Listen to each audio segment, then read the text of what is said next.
अनुप्रिया, अब पहले अनुप्रिया आप बोलिए, मुझे पता है आप बेचैन हैं बोलने के लिए, क्योंकि करुणा जी ने जो बातें कही करुणा जी ने, उस पर पहले आप बोलिए, फिर उसके बाद पूछता हूं। मानक जी सवाल के साथ शुरू करेंगे।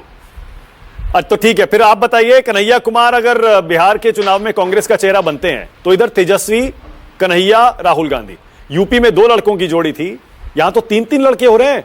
कैसे हैंडल करेंगे आप, नीतीश कुमार और मोदी जी मिलकर? मानक जी, जहां गठबंधन ही नहीं है, मेरी आवाज इको हो रही है? बोलिए।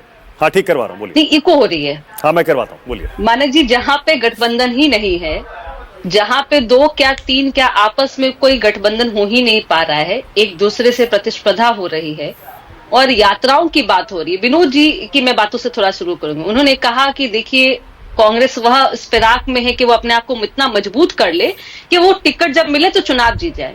सच्चाई यह है कि कांग्रेस यह कर रही है कि अपनी स्थिति को मजबूत कर रही है और सहयोगी दल से कह रही है कि भाई टिकट देने के पहले मुझसे पूछ लेना, एटलीस्ट मेरी इज्जत इतनी रख लेनी। लोकसभा वाला हाल नहीं करना कि अपने टिकट डिक्लेयर करो और हम पीछे से कह रहे हैं कि भाई हमारे कैंडिडेट के बारे में सोच लो, कि हमारा जो एटलीस्ट, क्योंकि आप 24 के लोकसभा चुनाव में देखेंगे जो कांग्रेस सेंट्रिक, जहां पे कांग्रेस जीतती आ रही है, उस सीट पे भी कांग्रेस ने चुनाव नहीं लड़ पाई क्योंकि आरजेडी ने अपना आधिपत्य जमा लिया। लड़ाई यहीं पे है। कांग्रेस को तो वो कह चुकी है कि जो ऐसी सहयोगी दल है जिसके कारण हमारी नैया डूबती है। रहा कांग्रेस की बात, जो राजनीतिक रूप से बिहार से पलायन कर चुके हैं, जिनके नेता रोजगार नहीं है, वो रोजगार की तलाश में है कि भाई इसी यात्रा से कम हम अपने जनता के बीच में, अपने कार्यकर्ताओं के बीच में कुछ तो इमेज बचा लें। क्योंकि तेजस्वी जी पूछते नहीं है आपको, तेजस्वी जी को जब टिकट देनी होगी, अपनी लिस्ट तैयार हो जाएगी, बचा कुचा सीट जहां पे आरजेडी को लगता है वो चुनाव नहीं लड़ पाएगी, जीत नहीं पाएगी, इनको वो दे देगी। ऐसी सहयोगी दलों से अब हमें घबराने की जरूरत कहां है? और मानक जी, आप बार बार, मुझे लगता है मैं 2 दिन पहले भी आपके साथ चर्चा में थी और आपने उस दिन भी पूछा था मुझसे भी और भाजपा के प्रवक्ता से भी कि महागठबंधन एनडीए का जो चेहरा कौन होगा, और बहुत मजबूती से मैं आज भी और पहले भी बोलते आ रही हूं कि नीतीश कुमार होंगे और शपथ ग्रहण जब होगा तो मैं शायद आपके चैनल पे उस दिन बैठी होंगी और बधाई लेते रहूंगी बिहार की जनता से कि पुनः मुख्यमंत्री नीतीश कुमार जी बन गए हैं। क्योंकि वो वैसी जो सामने जो गठबंधन है ना, वो गठबंधन तो है नहीं। और एक युवा जिसको बगल वाला युवा पूछ समझ नहीं रहा है, क्योंकि देखिए यहाँ पे क्या है कि कौन बड़ा, मैं बड़ा कि तुम बड़ा, क्योंकि किसने ज्यादा लूटा, मैंने देश को ज्यादा लूटा, अब देखिए, अब आप ये जो युवाओं पर लाई ना, यही है मुद्दा जी, यही मुद्दा है। अभी करुणा सागर जी ने जो कहा उस पर आइए और समझिए वो क्या कहना चाह रहे हैं।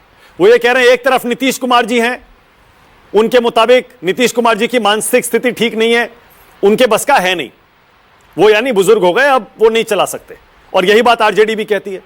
और दूसरी तरफ तेजस्वी यादव, राहुल गांधी और कन्हैया कुमार, 3 युवा चेहरे, ये है मुकाबला, उनका इशारा ये है। अब बताइए, राहुल गांधी जी कांग्रेस की कमान कब से संभाल रहे हैं और कब से 0 पे आउट होते आ रहे हैं? बहुत दिनों से कमान उन्होंने संभाल दी है, 0 पे आउट होने का उन्होंने ट्रैक रिकॉर्ड बना दिया है। तेजस्वी जी एक तरफ जो युवा जरूर है, लेकिन उनके पास में अटूट संपत्ति है। किस संपत्ति है? घोटालों की संपत्ति है।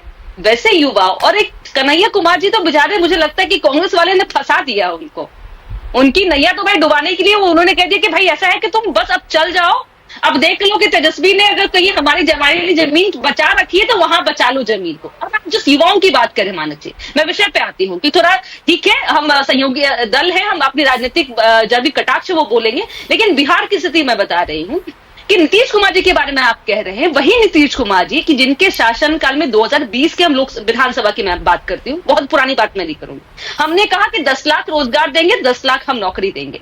हमने उस टारगेट को क्रॉस किया है रोजगार के मामले में। 34 लाख यहाँ पे रोजगार है, छोटे छोटे लघु उद्योग यहाँ पे बिहार में है। और जो कोरोना काल जो बीच में हमने देखा है कि भयावह स्थिति थी, वहां पे जो लोग परिवार लौट के आए, 75% परिवार अब बिहार में रहना पसंद करता है क्योंकि यहाँ पे सुरक्षा मिल रही है, वहां रोजगार मिल रहा है, सरकार उन्हें सब्सिडी दे रही है। मेरे 2 सवाल ओके, मेरे 2 सवाल है। आपने कहा कि 10 लाख नौकरी का वादा किया था, आपने 34 लाख नौकरियां 5 साल में दे दी हैं?